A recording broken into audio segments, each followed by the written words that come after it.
Sparkchild the seed. In the beginning. The crickets were louder than usual in the evening. Sparkchild fell from the sky. Their sound vibrated, penetrating the still air of the rainforest. Later, he would say that it was the crickets that shook him awake into this world. Light beams streamed downwards through the 3 branches, touching the ground he now lay on. The earth. This world felt soft. He opened his eyes. Where was he? Blinking, he gazed up at the forest canopy. He would later discover that in this world, trees and leaves were in fact usually various shades of green. However, his first experiences with his relatives were much more magical. The gold of the sky seemed alive, somehow, and the trees he looked up at danced and swayed amidst. It was beautiful. Opening his mouth for the first time, he gasped at the vision. He was alive. "Excuse me!" He suddenly became of the bustling activity of the forest floor. "Pardon me, Bachaka coming through." The line of abnormally large ants stopped. Suddenly, everything else on the forest floor seemed also to pause, waiting anxiously for what was to come next. The Bachaks were known to be ruthless, and no one dared step into their paths. Their bite were legendary. The ant formation seemed to stretch beyond Sparkchild's eyesight. Single-filed, all effortlessly, carrying the remains of a rose tree that had, to them, smelled too good not to be eaten. "What's the hold-up?" someone from the back called. The fragrance from the pink petals on their backs were making them even hungrier, and getting back to Barrack's nest was a top priority. Bachak shared, but only with their kind. "This seed won't move," Colonel Atta shouted.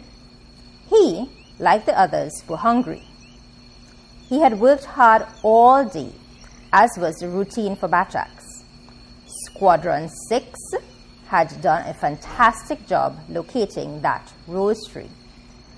Young enough so that its leaves and petals were soft and moist, but big enough to feed the whole colony. Stripping the tree had been effortless. Excellent formations all round. All in all, it had been a good day, productive and fruitful. He smiled to himself at the pun. However, the humor faded from his eyes and mouth as he turned to look at the strange-looking seed in his way. No one ever dared to do such things. "Look here, seed. How dare you get in my way? Don't you know who I am?" "I'm sorry, sir. I've just arrived here. Wherever here is. I don't know where I'm going. I think I need some direction. Can you help?" The colonel had earned his place as the leader of the Bachak line through bravery and full commitment to returning each piece of plant that was stripped perfectly to the nest. He had made his queen and the colony proud. Others outside of the colony were completely unimportant. Today was the first time in his stellar career he fumbled and nearly dropped his load. However, instead, it was his mouth that fell. He was speechless. This seed had real nerve speaking to him directly. Sparkchild, on seeing the gaping mouth, mistook his silence for confusion. "You see, it's just that I think I'm supposed to be up there. Where those trees?" He pointed upwards to the canopy. "I'm small though, so I don't quite know how I'm supposed to get up there. I don't know who or where I am at all." He looked upwards back to the beautiful sky that had welcomed him into this world, but it had changed. No longer gold, the sky looked back at him with dark gray clouds.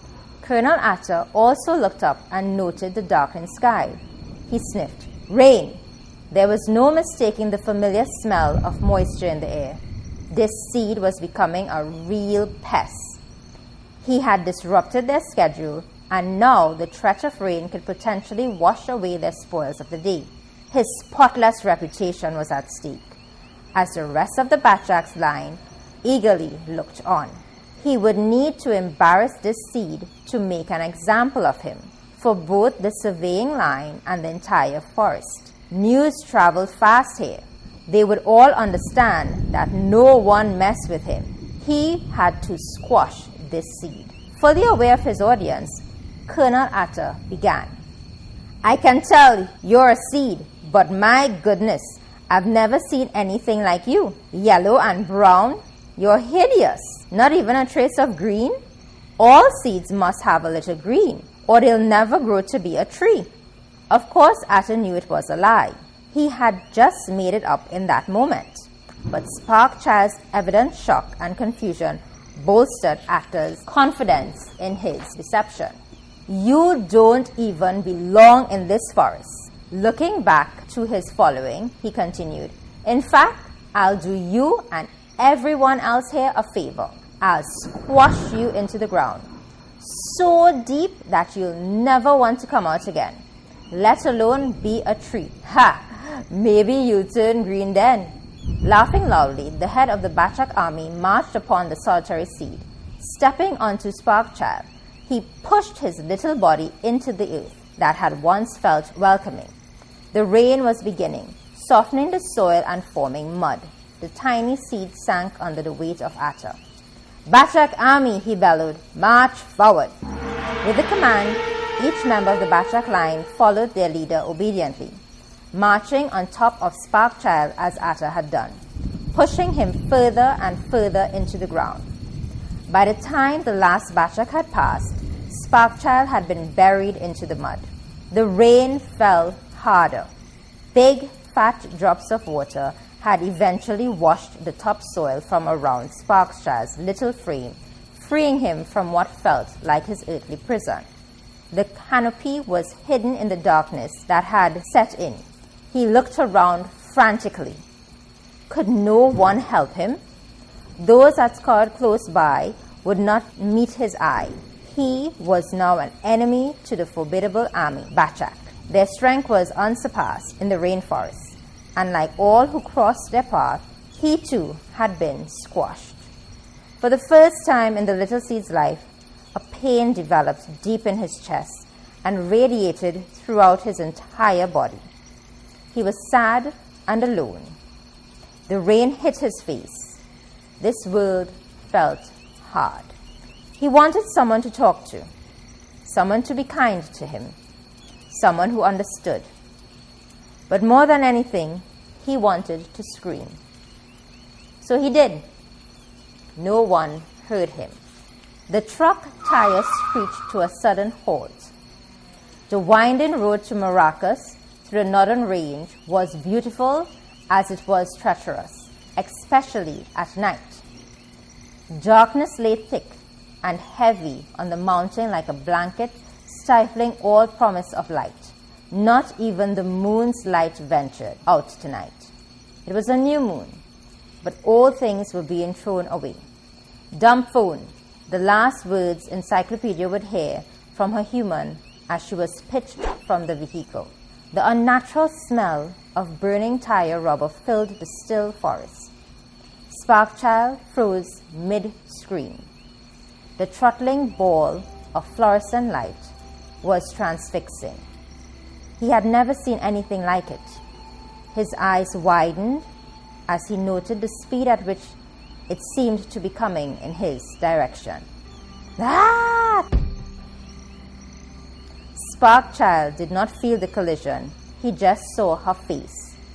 She was so bright, and then there was darkness.